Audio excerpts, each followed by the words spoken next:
Welcome back to Brawny's Great Video Games Playthrough, a video series that has to take several month gaps between videos because your host doesn't have any idea how to keep a YouTube channel running. Today's game, as you may well know if you're in the habit of reading the titles of videos you're about to watch, is Chuck Rock, which is a game I definitely remember from my childhood. I had the Game Gear version back then, and I played it quite a lot. Well, why wouldn't I? It stars a large chubby man who doesn't like to wear clothes and just smashes things out of the way with his belly. Imagine what my life would be like if I could do that.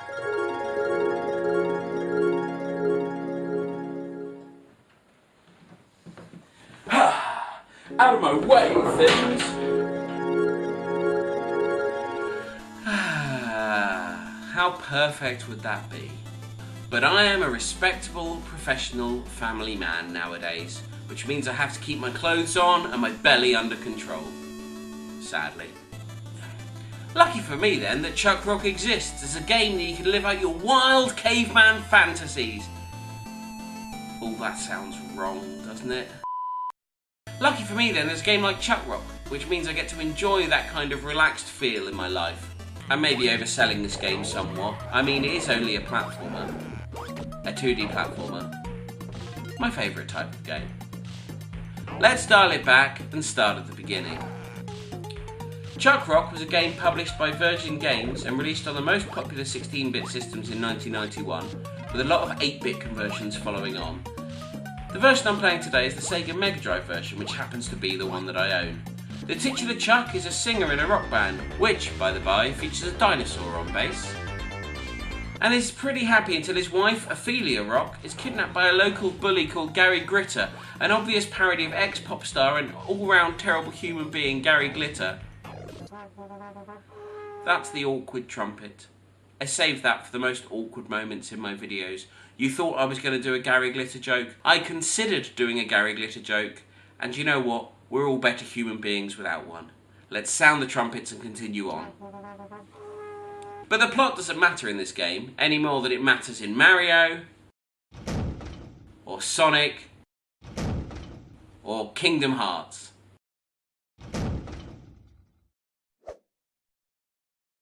This is all about the game itself.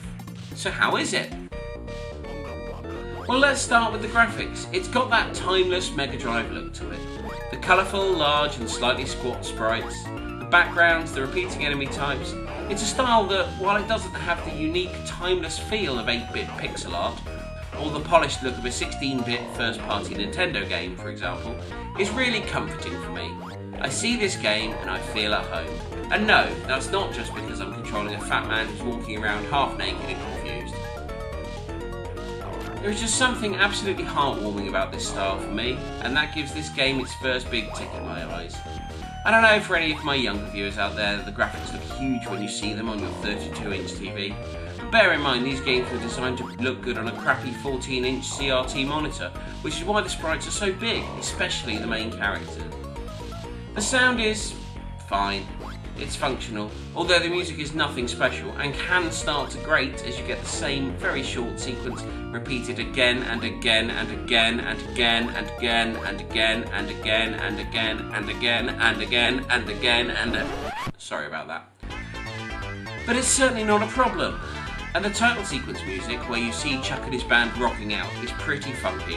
As I always say, in a 2D platformer, the controls are vital. And Chuck Rock does not drop the boulder on that one. They definitely have their own feel, and Chuck is a bit of a heavier protagonist than one is usually used to, but as the game is designed around this feel, it doesn't get in the way of anything. And as always, this is where we come to the gameplay. It's a pretty traditional 90s platform game, with all of the good and bad that entails. The actual gameplay consists pretty much entirely of making your way from one end of the level to the other by walking, jumping and defeating enemies. It does very occasionally put puzzle type situations in front of you, but since this is usually just carrying one rock to another place so you can stand on it, it's not particularly brain taxing. You can fight enemies using one of two methods, the belly bounce, which I demonstrated so beautifully earlier in the episode, and also you can chuck rocks at enemies, hence the title of the game.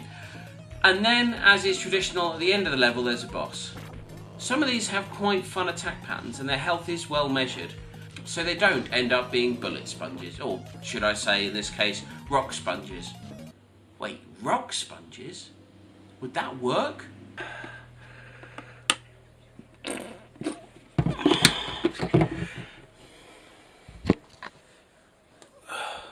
Ow! That doesn't work at all. So if all of the game is as good as I've described, it should stand up brilliantly in this day and age, right? Well, sadly not. It's fun, don't get me wrong, but where it falls down is the level design. As the game is so simple in both gameplay and genre, it comes down to the level design to be challenging but exciting. And most of the time it doesn't pull that off. Too often levels end up being a simple journey from left to right, made suddenly harder with the appearance of really annoyingly hard jumps halfway through, or enemies popping up, and it just ruins the flow of the game. And then the levels themselves are, well, I only played the first 2 worlds of the game on this go, but they do all feel very samey. All the levels in the same world have the same music, graphics, backgrounds, enemies, etc, etc, and they just don't feel like they differentiate much in any particular way, which doesn't encourage you to keep going really, especially when you encounter the difficulty curve issues. I mean, this isn't a hard game, but it can be an unfair game, and that unfairness does start to eat away at you as you carry on through the level. Normally on these playthroughs I aim to play for the first hour of the game, but I didn't manage that on my initial try. I played for about half an hour, died, and thought, oh, I'll do something else now. So then I felt bad about that, went back a few days later and played for another half hour, and again it was a lot of fun. Sadly, the design flaws in the levels, the tiny hidden enemies, the stupid blind jumps, meant that after that half hour and another death or two, I'm not very good at this game, left me with the feeling that I was done for now, and I don't know when or if I'll pick it up again.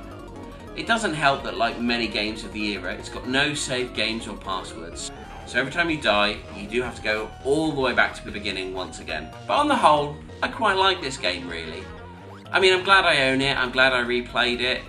It's not anywhere in my top echelon of platformers, but I might break it out again, and if I'm feeling a little bit more adventurous or a bit more determined, I might even get to see past World 2, you never know. Thanks very much for watching, I hope you enjoyed it. If you did, please like, subscribe, share the video around, do all the usual things that everyone on YouTube asks you to do. It really would help me out. If you've got comments, comment down below. You can find me on Twitter, you can find me on Facebook. I'm easily findable on the internet. If you fancy watching another video of mine, I've put a couple on this screen here. And I look forward to seeing you next time.